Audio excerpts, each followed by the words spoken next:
Untuk pertanyaan selanjutnya itu mengenai kuku. Bagaimana cara memotong kuku yang panjang? Apalagi ini hewannya aktif ya. Mungkin pertanyaan ini bisa ditujukan kepada Pak Rey ya, mungkin yang punya pengalaman untuk memelihara musang dari yang lihat menjadi jinak. Nah, untuk itu kami berikan waktu kepada Pak Rey. Oke, terima kasih. Tadi pertanyaan tentang bagaimana sih cara memotong kuku musang dengan kondisi musangnya yang sangat lincah ataupun mungkin belum terbiasa dipotong kukunya ya. Jadi memang ada beberapa musang yang pemotongan kuku juga sangat mudah sekali, juga ada beberapa yang agak susah karena memang belum terbiasa. Cara penanganan untuk pemotongan kuku musang, seperti kita ketahui bahwa rutinitas memotong kuku musang itu harus menjadi sebuah rutinitas kita, khususnya musang-musang yang sering kita ajak main, yang sering kita pegang. Jadi sama pertumbuhan kuku sama tidak beda jauh dengan yang ada di kucing khususnya. Jadi untuk pemotongan kuku itu bisa kita lakukan paling itu per 7 atau per 10 hari yang bisa kita lakukan. Untuk musang-musang yang hiperaktif yang mungkin agak susah, sebetulnya itu masalahnya adalah dia belum terbiasa dan belum mengetahui rutinitas tersebut. Makanya harus dijalani dengan rutin untuk pemotongan kuku. Contohnya bagaimana untuk musang-musang yang hiperaktif? Bisa sebelumnya kita buat musang tersebut dengan kondisi kenyang. Itu salah satu cara. Musang-musang yang kita berikan makanan dengan kondisi kenyang, biasanya dia dibarengi juga dengan posisi ngantuk. Gitu kan, dengan posisi ngantuk biasanya kita akan lebih mudah ketika dia sedang tertidur atau posisi sedang benar-benar ngantuk, kita bisa potong sambil ajak main. Itu untuk musang yang jinak ya.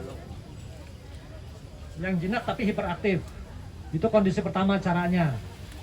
Yang kedua, untuk memotong kuku musang selain dengan makanan, bisa juga dengan posisi pada saat digendong pundak. Digendong pundak itu biasanya buat kita yang sudah berpengalaman sangat mudah tuh untuk motong kuku dengan kondisi musang sedang ada di pundak. Itu bisa dilakukan oleh 2 orang. Jadi yang satu menggendong di pundak, yang satu lagi bertugas memotong kuku. Itu cara kedua. Cara ketiga untuk musang-musang yang hiperaktif, nah ini mungkin agak ekstrim sih kalau menurut saya. Itu tetap harus dilakukan berdua. Biasanya kita bedong, gitu kan, untuk musang-musang yang hiperaktif kita bedong. Tapi ini cukup ekstrim. Kenapa saya bilang ekstrim? Karena ini kalau kita tidak benar dalam penanganan tersebut akan membawa traumatik sendiri untuk musangnya. Nah, artinya tidak recommended sekali, akan tetapi bisa dilakukan khusus untuk musang-musang yang memang sulit ditangani. Yang terbaik itu aja, yang terbaik adalah dikondisikan, dikenyangkan musangnya. Itu kondisi yang terbaik. Nah, untuk membedong musang-musang ini bisa dipakai handuk, gitu kan. Untuk membedong musangnya bisa dipakai handuk dan dilakukan oleh 2 orang. Satu juga untuk mengamankan bedong dari yang ada di musang, satu lagi memotong kuku. Itu mungkin salah satu itu mungkin 3 cara yang bisa kita lakukan. Untuk musang-musang yang hiperaktif, biasanya sih kalau untuk musang-musang kecil wajar lah dia hiperaktif ya. Jadi hal yang lumrah terjadi, mungkin bukan di musang aja, di hewan-hewan lain pun, kucing anjing pun kalau masih kecil memang hiperaktif sekali, itu hal yang wajar lah. Jadi kita maklum memang alaminya seperti itu. Tapi bisa juga dilatih untuk musang-musang yang hiperaktif itu supaya tidak terlalu hiperaktif. Itu mungkin banyak cara, bisa kita lihat di grup-grup khususnya di grup di Facebook Musang Lovers Indonesia. Di situ banyak hal cara-cara kita menangani untuk musang-musang yang hiperaktif. Justru harusnya sih kalau yang hiperaktif itu kita semua para pemelihara senang, karena itu indikasinya adalah musang kita sehat yang pasti. Lo yang tidak hiperaktif sehat atau tidak? Ya sehat juga sih.